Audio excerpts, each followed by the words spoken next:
Assalamualaikum warahmatullahi wabarakatuh. Sebanyak 70% aparatur sipil negara ASN kantor Kementerian Agama Kabupaten Aceh Timur menjalani tes urin yang dilakukan Badan Narkotika Nasional BNN Kota Langsa di Kemenak setempat Senin 4 Juni 2024. Kepala Kantor Kementerian Agama Kabupaten Aceh Timur Haji Salamina SAGMA menyebut pelaksanaan tes urin para ASN tersebut merupakan tindak lanjut dari surat Kepala Kantor Wilayah Kementerian Agama Provinsi Aceh perihal pelaksanaan deteksi dini narkotika bagi ASN di lingkungan Kanwil Kemenak Provinsi Aceh.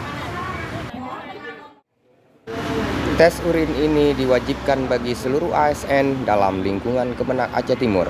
Adapun ASN yang mengisi tes urin berasal dari Saker Kemenak, Madrasah, dan KUA Kecamatan. Jelas Salamina. Dari data yang dihimpun, total ada 700 pegawai yang dites. Mereka adalah pegawai negeri sipil, PNS, dan pegawai pemerintah dengan perjanjian kerja P3K dan Pramubakti BPNPN. Sementara itu, Kepala BNN Langsa yang diwakili Ketua Tim Cut Maria SOC yang turut hadir menyampaikan apresiasi kepada Kemenak Aceh Timur yang telah mengupayakan semua ASN untuk menjalankan tes urin. Menurutnya, ini adalah langkah awal yang baik dalam mendeteksi penyalahgunaan narkotika. Kami sangat berterima kasih kepada Kemenak Aceh Timur yang telah mendukung penuh pelaksanaan deteksi dini narkotika bagi ASN.